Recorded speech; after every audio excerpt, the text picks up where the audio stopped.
America की ओर से Iran के परमाणु ठिकानों पर हमले की वजह से ईरान भड़का हुआ है। ईरान के सर्वोच्च नेता आयतुल्लाह सैयद अली खामेनेई ने अमेरिका को कड़ा चेतावनी भरा बयान दिया है। उन्होंने कहा कि अमेरिका को अब पहले से भी ज्यादा नुकसान और हमले के लिए तैयार रहना होगा। इस बयान को एक साफ धमकी के रूप में देखा जा रहा है, जो संकेत देता है कि ईरान युद्ध को रोकने के पक्ष में नहीं है और किसी भी वक्त अमेरिकी ठिकानों पर जवाबी हमला कर सकता है। बता दें कि अमेरिका ने ईरान के 3 प्रमुख परमाणु ठिकानों फोर्दो, नतांज और इस्फहान पर हमला किया है। अमेरिकी सेना ने इन ठिकानों पर पूरी तैयारी के साथ बम गिराए, जिसपे मुख्य निशाना फोर्दो था। इस बीच उन अटकलों के सच साबित होने का खतरा भी मंडराने लगा है, जिनमें कहा जा रहा है कि ईरान स्ट्रेट ऑफ हॉर्मोज को बंद कर सकता है, जो कि पूरी दुनिया के लिए सबसे महत्वपूर्ण तेल मार्गों में से एक है और इस कदम से दुनिया के सामने बड़ा संकट खड़ा हो सकता है। आइए जानते हैं क्यों जरूरी है हॉर्मोज, और बंद हुआ तो कैसे होगा इसका असर। इजराइल के साथ जंग के बीच ईरान पहले से ही स्ट्रेट ऑफ हॉर्मोज को बंद करने की चेतावनी देता रहा है। अब इजराइल के साथ ही अमेरिका के हमले के बाद यह आशंका बढ़ गई है कि ईरान हॉर्मोज को बंद कर सकता है। बता दें कि ये एक प्रमुख समुद्री तेल मार्ग है जिस पर ईरान का नियंत्रण है और यही एकमात्र वो रास्ता भी है जिससे होकर खाड़ी देशों से तेल की सप्लाई होती है।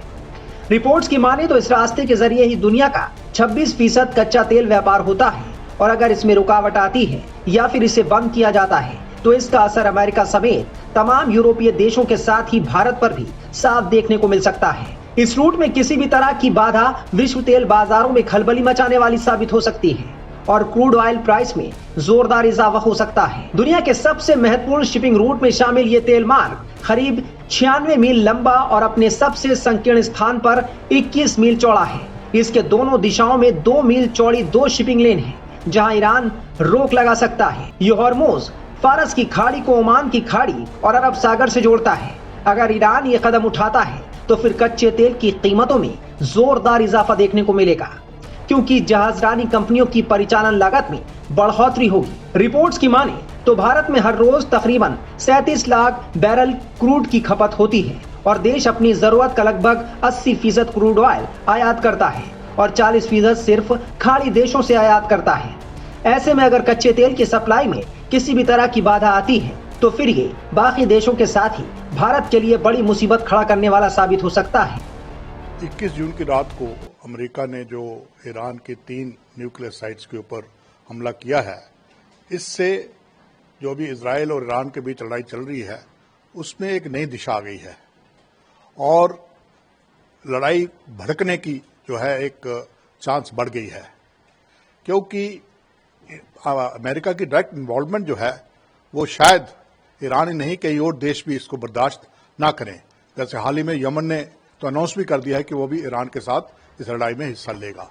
तो इससे आगे क्या हो सकता है, अब आगे देखिए। सबसे पहली बात तो ये है कि क्या अमेरिका कंटिन्यू करेगा या सिर्फ इस बॉम्बिंग के बाद बंद कर देगा। दूसरा, जो ईरान के मित्र देश हैं वो इस लड़ाई में आएंगे डायरेक्टली या इनडायरेक्टली। तीसरा, ये लड़ाई और कितना लंबी देर तक चलती है। चौथा, अमेरिका के जो ठिकाने हैं, मिलिट्री ठिकाने हैं मिडिल ईस्ट और यूरोप में, उनके ऊपर इसका क्या असर पड़ेगा। ये सारे सवालात हैं जिनका जवाब आपको धीरे धीरे मिलना शुरू होगा, क्योंकि ईरान ने तो साफ कह दिया है कि हम रिटेलिएट करेंगे, हम इसका जवाब देंगे। सबसे बड़ा नुकसान जो होने वाला है मुझे लगता है वो है ग्लोबल कम्युनिटी को, क्योंकि इससे एक तो अस्थिरता जो है वो बढ़ेगी और दूसरा जो तेल की कीमतें हैं वो आसमान छूने वाली हैं। सर वही इससे, क्योंकि मिडिल ईस्ट जो है जो सारी कंट्रीज है वहाँ देश पूरा वर्ल्ड जो है डिपेंडेंट है उनके ऊपर ऑयल पे लेके। तो अगर ये वॉर बढ़ता है और भी कंट्रीज इसमें ज्वाइन करती है तो कितना पूरा ग्लोबल एक प्रॉब्लम हो जाएगा। देखिए, जैसे मैंने कहा, तेल की कीमतें बढ़ने वाली हैं और अगर खुदा न खास्ता स्ट्रेट ऑफ हॉर्मुज किसी कारणवश ईरान बंद कर देता है तो फिर तो ये कठिनाई बहुत ही ज्यादा बढ़ने वाली है। इसलिए पूरी दुनिया की नजरें इसी बात के ऊपर हैं कि लड़ाई जो है वो स्ट्रेट ऑफ हॉर्मुज की तरफ ना जाए और ईरान उसको बंद ना करे। तो ये एक बड़ी बड़ी मुसीबत बढ़ने वाली है पूरी दुनिया के लिए, खासकर उन देशों के लिए जैसे भारत जैसे देश है जो कि अपना ऑयल इंपोर्ट करते हैं। सर वहीं ट्रंप ने जो बोला है एक तरह तो उन्होंने कहा है कि अब पीस होना चाहिए, लेकिन दूसरी तरफ उन्होंने कहा है कि और भी टारगेट्स है जिसको यूएस टारगेट कर सकता है। अभी तो हमने 3 ही किए। यही तो मैं कह रहा हूं ना कि अमेरिका की नीति स्पष्ट नहीं है। प्रेसिडेंट ट्रंप ने पहले कहा कि हमें इस लड़ाई के साथ लेना देना नहीं है, उसके बाद उन्होंने कहा कि हम इजरायल का साथ देंगे, अब उन्होंने डायरेक्ट इंटरवेंशन कर दी है। तो अमेरिका और खासकर प्रेसिडेंट ट्रंप की जो पोजीशन है वो क्लियर नहीं है।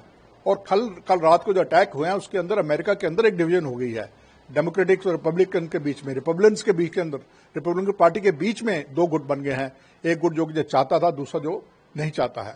तो इस तरह से अमेरिकन पॉलिटिक्स के अंदर भी और अमेरिका की जो पॉलिसी है उसके ऊपर भी क्वेश्चन मार्क है।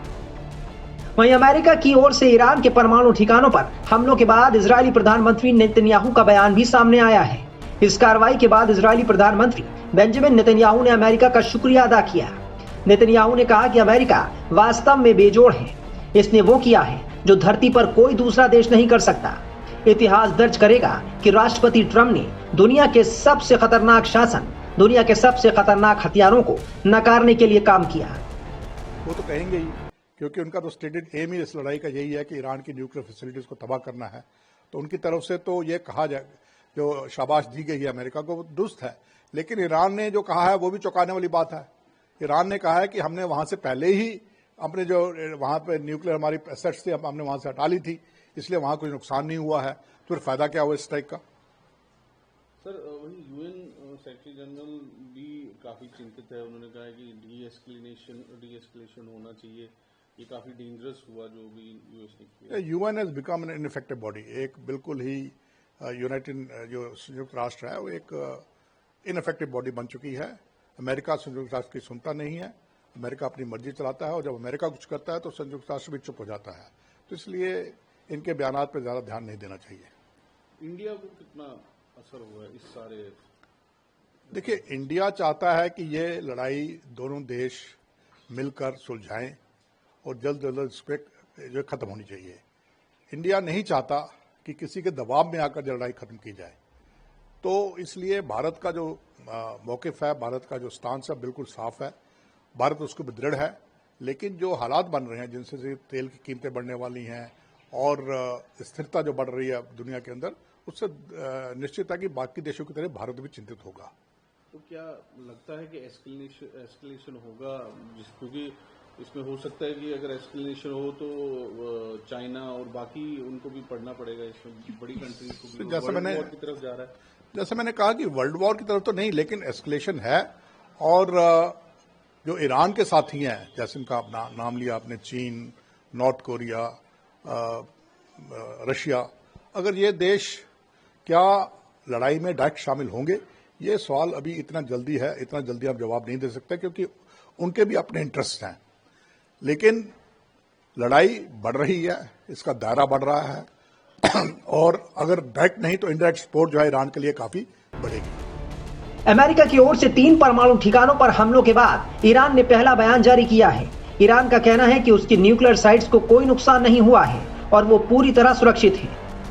देखिए, यूनाइटेड स्टेट्स ऑफ अमेरिका के द्वारा एक बहुत ही बड़ी मिलिट्री कार्रवाई की गई है और ये अमेरिका के स्ट्रेटजिक बॉम्बर्स के द्वारा ईरान के 3 न्यूक्लियर साइट्स फोर्दो, नतांज और इस्फहान पर एक बड़ा हमला किया गया है। और इस बात की प्रबल संभावना दिखाई दे रही थी कि यूनाइटेड स्टेट्स ऑफ अमेरिका ऐसी किसी सीधी मिलिट्री कार्रवाई में उतर सकता है, क्योंकि चाहे वो आज का यूनाइटेड स्टेट्स ऑफ अमेरिका का ट्रंप प्रशासन हो या पिछले अन्य अमेरिकी प्रशासन रहे हों, सभी ने इस बात की संकल्पबद्धता लगातार व्यक्त की थी कि वो ईरान को न्यूक्लियर वेपन्स एक्वायर नहीं करने देंगे। और इजराइल तो ईरान के न्यूक्लियर वेपन्स को अपने लिए एक एग्जिस्टेंशियल थ्रेट के तौर पर देखता है। तो ऐसे में जब ईरान अपने न्यूक्लियर वेपन्स के प्रोग्राम को तेज गति से आगे बढ़ा रहा था और IAEA की बोर्ड ऑफ गवर्नर्स की बैठक में भी इस बात को स्वीकार किया गया था कि ईरान अपने यूरेनियम इनरिचमेंट के प्रोग्राम को तेज गति से आगे बढ़ा रहा है, तो ऐसे में ये जो बड़ी मिलिट्री कार्रवाई अपेक्षित थी, इमिनेंट थी। और ये जो एक्शन इजराइल ने लिया और उसके बाद अब अमेरिका जिस तरह से सीधे इस पूरे युद्ध में उतर गया है, वो जाहिर है कि एक मेजर एस्केलेशन है और ये एक बड़ी मिलिट्री कार्रवाई अमेरिका ने की है। और मेरे असेसमेंट के मुताबिक ईरान इसे ज़रूर रिस्पॉन्ड करेगा, लेकिन जो ईरान को जाहिर है कि इस इजरायली और अमेरिकन एक्शन से एक बहुत ही बड़ा डिवास्टेटिंग ब्लो उसे झेलना पड़ा है, एक उसे विनाशकारी क्षति उठानी पड़ी है।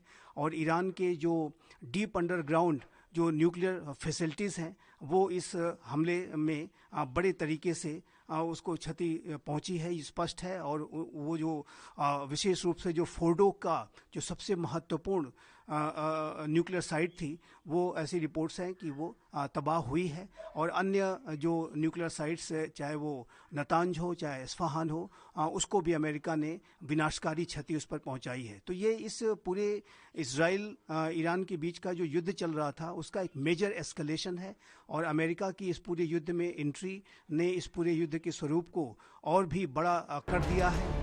फिलहाल पूरी दुनिया की नजर अब इस बात पर टिकी है कि अमेरिका की ओर से ईरान के परमाणु ठिकानों पर हमले के बाद अब वो क्या करेगा। क्या वो वार्ता का रास्ता अपनाएगा या फिर ये जंग और भीषण रूप लेगी।